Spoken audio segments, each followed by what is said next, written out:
किसान भाइयों नमस्कार। धान की फसल में अधिक पैदावार लेने के लिए और धान के पौधे में कल्लों की संख्या बढ़ाने के लिए दो ऐसे सीक्रेट चीज़ें आज हम आपको इस वीडियो में बताएंगे, जिससे आपकी धान की फसल जो है कई गुना ज़्यादा पैदावार दे सकती है। तो किसान साथियों, वीडियो के अंत तक बने रहिए और बात करेंगे कि धान की रोपाई बहुत किसान भाई हमारे कर चुके हैं और कुछ किसान भाई धान की रोपाई कर रहे हैं।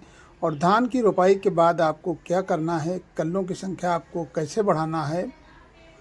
अधिक पैदावार लेने के लिए आप अगर शुरुआती तौर से कल्लों की संख्या पर ध्यान देंगे, यानी अपनी फसल को समय से जो खाद है इसकी पूर्ति करेंगे, तो आपके धान के पौधे के कल्लों की संख्या भी बढ़ेगी। कल्लों की संख्या बढ़ेगी तो पैदावार भी बहुत ज़्यादा होगी।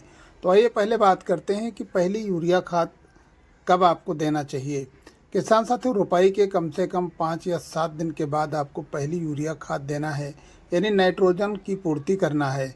यहाँ पे हमारे कई किसान भाई सोचते हैं कि नाइट्रोजन की पूर्ति हम कितने बार करें, और अगर हम नाइट्रोजन की पूर्ति 10 या 15 दिन के बाद करें, ये पहले डीएपी का उपयोग कर दें। तो किसान साथियों, यहाँ पे आप सबसे पहले नाइट्रोजन की पूर्ति करें, जिससे कि अपने धान की फसल में कल्लों की संख्या बढ़ जाएगी। अगर आप डीएपी की पूर्ति करना चाह रहे हैं तो फास्फोरस की पूर्ति के लिए अगर आपके पास उपलब्ध है डीएपी, तो आप उसका भी हल्की मात्रा में यानी 1 एकड़ में 25 से 30 किलो का उपयोग कर सकते हैं। यहीं पे पहली यूरिया खाद के साथ में अगर आप देना चाहें तो जिंक का भी प्रयोग कर सकते हैं। किसान साथ तो इसके साथ साथ में ध्यान रहे कि जब कल्लों की संख्या का फुटाव बढ़ रहा होता है, उस समय आपके पौधे को कुछ ऐसी खादें हैं जो पत्तियों के माध्यम से भी देना है। कल्लों की संख्या अगर अधिक चाहते हैं आप और आप अपने खेत में पर्याप्त नमी बनाए रखे हैं, तो उस समय आपकी खेत में जो कल्लों की संख्या है इसका फुटाव तेज़ी से होगा। यानी पहली यूरिया खाद आप 25 से 30 किलो देते हैं 5 से 7 दिन के बाद, और दूसरी यूरिया खाद आपको कम से कम उससे 15 दिन के अंतराल पे आपको देना है। इसी बीच में अगर आप चाहें तो एक बार एनपीके 19-19-19 का उपयोग करेंगे।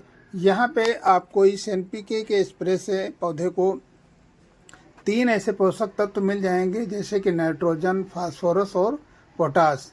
यहाँ पे अपने पौधे की जड़ का विकास सबसे ज़रूरी होता है।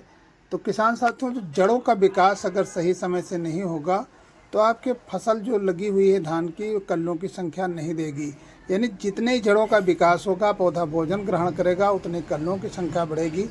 तो यहाँ पे आपको एक बार एनपीके 19-19-19 का स्प्रे करना है। अगर इसकी हम मात्रा की बात करें तो 60 से 70 ग्राम प्रति 16 लीटर पंप के हिसाब से आप इसका उपयोग कर सकते हैं।